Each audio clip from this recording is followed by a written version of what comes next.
Oke. Assalamualaikum, Kak. Selatan. Iya. Ada Floriska dan Rizna. Iya, Kak. Oke, coba kalian share screen dulu. Iya, Bu. Share screen ya. Ya. Sudah, Kak. F5, lihat F5. Masih loading. Nah, oke. Coba kalian slideshow dulu. Udah. Slideshow F5, udah. Udah kan? Belum. Slideshow. Nah. Enggak mau ya, Kak? Slideshow. Iya, sebentar, Kak. Nah. Oke. Oke, kalian sudah siap? Insya Allah kami siap, Kak. Oke, waktu kalian 7 menit. Kalian boleh mulai presentasi dari sekarang. Silakan. Bismillah. Assalamualaikum warahmatullahi wabarakatuh. Tabipun. In this opportunity, I want to introduce myself to you. My name is Mauriska Cendani Putri and my partner. My name is Rizna Triawanti.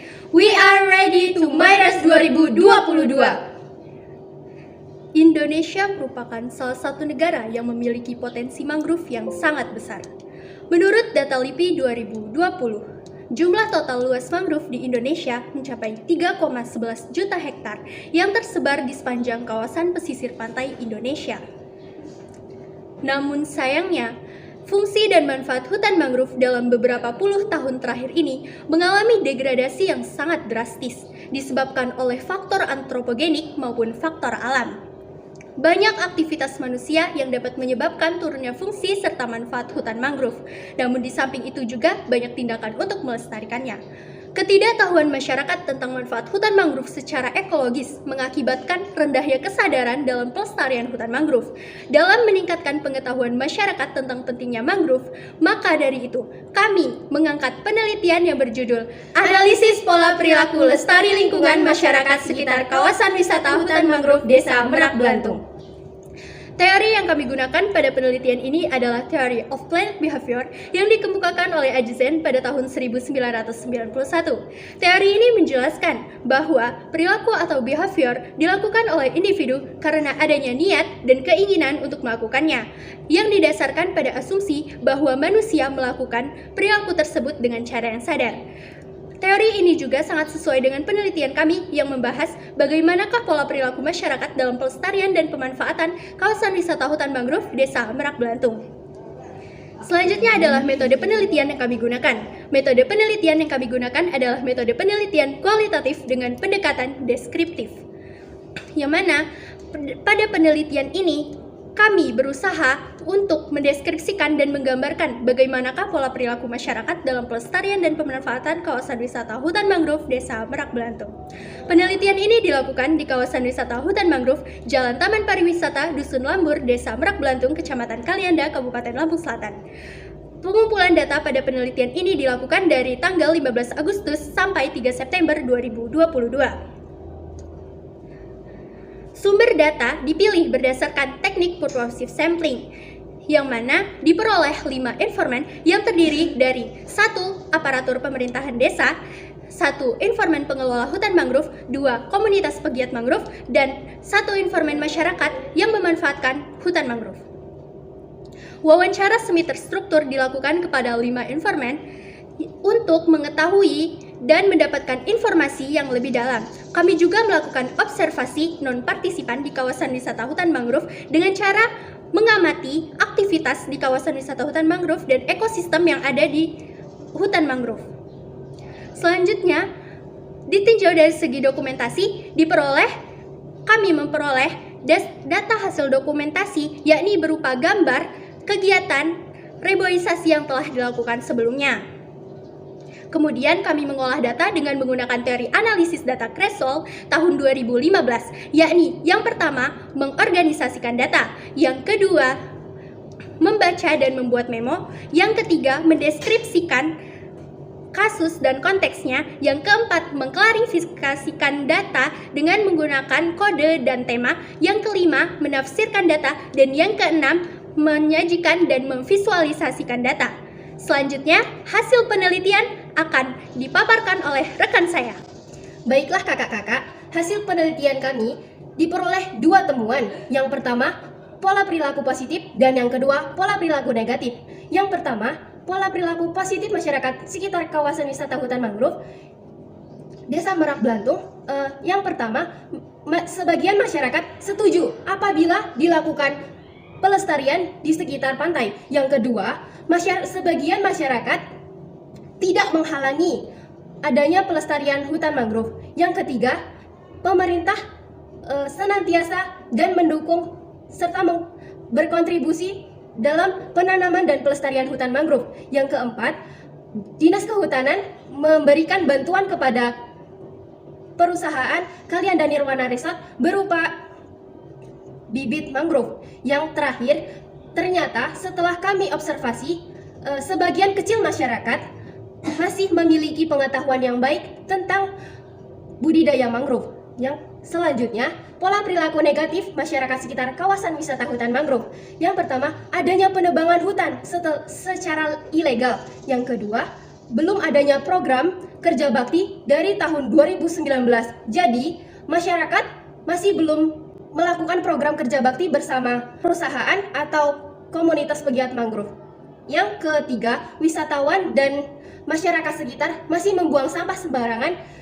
Dan yang keempat, terdapat konflik antara komunitas pegiat mangrove dan masyarakat sekitar. Yang kelima, kurangnya dalam pemahaman masyarakat mayoritas kurangnya dalam pemahaman manfaat hutan mangrove. Berdasarkan hasil temuan yang kami telah paparkan, dapat disimpulkan yang pertama, terdapat pola perilaku positif atau ekosentrisme. Yang kedua, pola perilaku negatif atau antroposentrisme. Dalam penelitian ini kami mengajukan 3 saran. Yang pertama, untuk masyarakat sekitar diharapkan untuk lebih meningkatkan kepedulian untuk melestarikan hutan mangrove. Yang kedua, untuk pemerintah daerah Desa Merak Blantung diharapkan untuk mengkoordinir anggotanya untuk memajukan dan ikut berkontribusi dalam pelestarian hutan mangrove. Dan yang terakhir, perlunya adanya dukungan dari semua pihak agar lebih banyak yang ikut berpartisipasi dan memberikan kontribusi terbaik untuk terciptanya hutan mangrove. Hutan lestari, ekosistem terlindungi. Mari ciptakan pola lestari lingkungan. Syukran jazilan. Wassalamualaikum warahmatullahi wabarakatuh. Waalaikumsalam warahmatullahi wabarakatuh. Terima kasih buat Maurika dan Trisna. Nah, oke, kita coba ke Al. Ada ke Al? Oke, kamu nulis dulu ya.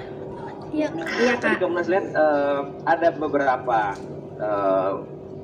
typo gitu ya. Nah, kalian melibatkan guru tidak atau siapa yang membaca laporan kalian sebelum dikumpulkan? Ada, Kak. Siapa yang membaca? Pembimbing Pembimbing kami. kami, Kak. Pembimbingnya guru apa?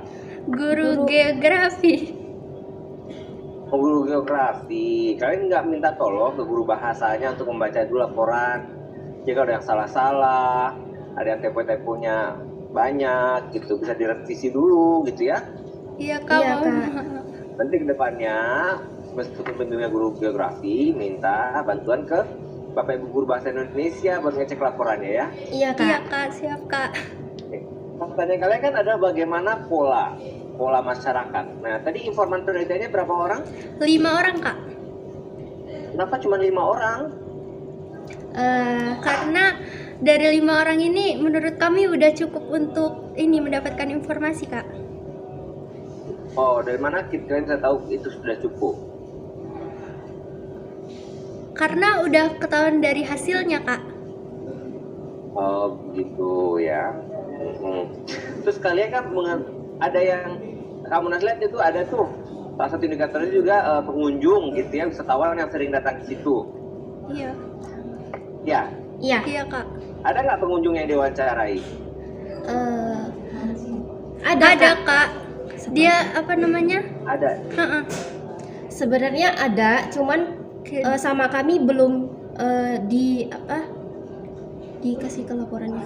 Iya, tapi Dimasukin ke laporannya gitu, Kak.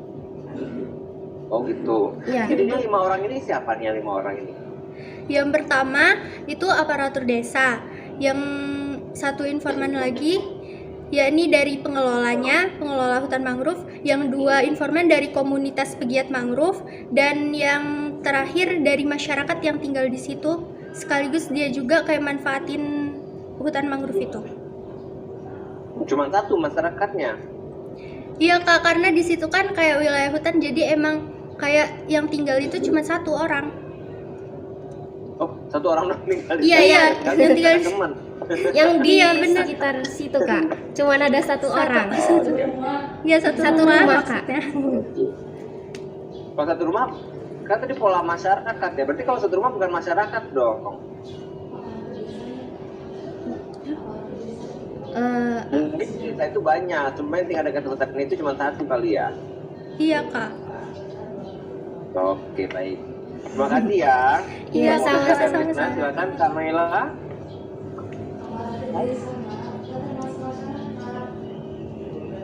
Oke, kami ingin bertanya ya, rumus masalahnya sebenarnya bagus sekali. Ya, rumus masalahnya bagaimana pola perilaku masyarakat dalam pelestarian dan pemanfaatan setiap kawasan wisata.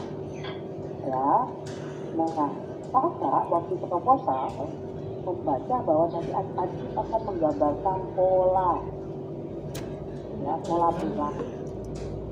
Ya, Iya Kak. nah, bagaimana ya cara menggambarkan pola perilaku? Ya, maka kita akan melakukan deskripsi perilaku itu. Nah, saya tidak melihat dalam data temuan. Bagaimana menurut tadi? Kamu masih peneliti. Kamu. Jadi Baik Kak Waila, kami ini masih peneliti muda yang masih banyak kekurangannya, yang masih membutuhkan banyak kritik dan saran dari kakak-kakak untuk kedepannya lebih baik lagi. Oke, ya bagus. Satu menyadari hal itu. Tapi nanti kalau misalnya adik-adik mempunyai rumusan masalah yang bagus, adik-adik harus cermati benar-benar ya. Iya Kak. Siap, Kak. Makna dari rumusan masalah itu, sehingga rumusan masalah itu bisa terjawab ya, dan hasil penelitiannya jadi keren kan. Ya, ini kita udah buat tuh proposal, ini bisa bagus sih kalau dia bisa menggambarkan polanya. Iya. Nah, harapan sebenarnya akan dilakukan observasi mendalam. Ya, lihat di situ bagaimana perilaku masyarakat dan seterusnya. Ya, tapi Baik, memang Kak, benar adik-adik bilang bahwa adik-adik ini adalah peneliti juga. Nah, oleh karena itu kegiatan ini Pak kita bilang bahwa ini adalah kegiatan yang luar biasa. Dan saya mengucapkan selamat ya pada adik-adik sudah sampai di sini, dan semoga melangkah ke jenjang atau tahapan-tahapan berikutnya. Amin. Amin. Insyaallah. Makasih Kak Maila. Makasih Kak Maila. Makasih Kak. Oke, Kak Al. Ya, terima kasih. Ini isunya menarik ya, dan saya melihat sebetulnya kalau dalam proposal ya, termasuk ada teori yang digunakan, misalnya teori digunakan ya, kemudian melihat konsep perilaku, ini juga saya sebetulnya ekspektasinya tinggi tuh waktu di dalam proses proposal ya, tetapi kemudian melihat hasil kok kayak gini, apalagi cuma 5 orang begitu ya. Kemudian dikatakan observasi, tapi saya melihat baik di lampiran, panduan observasi, kemudian hasil observasinya juga tidak terlihat. Coba dijelaskan deh, apa sih yang adik-adik lakukan dengan observasi? Di observasi kami mengamati aktivitas masyarakat yang sedang memanfaatkan hutan mangrove itu sama ekosistem yang ada di sana. Kemudian kami juga ikut serta menanam pohon mangrove di sana, Kak. Oh, oke. Tapi adik nggak menuliskan ya apa yang dilakukan di apa observasi yang dilakukan itu di dalam laporannya? Nampaknya tidak ada, betul? Iya. Iya, betul, Kak. Oke, ya. Makasih ya, Ade ya. Iya, makasih Kak. Makasih banyak Kak Al. Balik ke ya kamu Kak Maila. Oke, baik. Terima kasih Kak Al, Kak Mela, juga buat mau Rizka dan Rizna yang sudah mempresentasikan ya. Iya, Kak. Tetap semangat, tetap belajar terus ya untuk lebih baik lagi ke depannya. Kalau sudah sampai di tahap ini sudah luar biasa. Siapa tahu kita ketemu di Grand Kanal ya. Kalau kalian terpilih menjadi Grand Finalis itu adalah sebuah bonus dari usaha kalian. Oke? Iya, Karena waktunya sudah habis, kalian boleh meninggalkan Zoom meeting ini. Sekali lagi terima kasih. Ya, Terima kasih Terima banyak, kasih, Kak. Assalamualaikum. Assalamualaikum. Waalaikumsalam warahmatullahi wabarakatuh.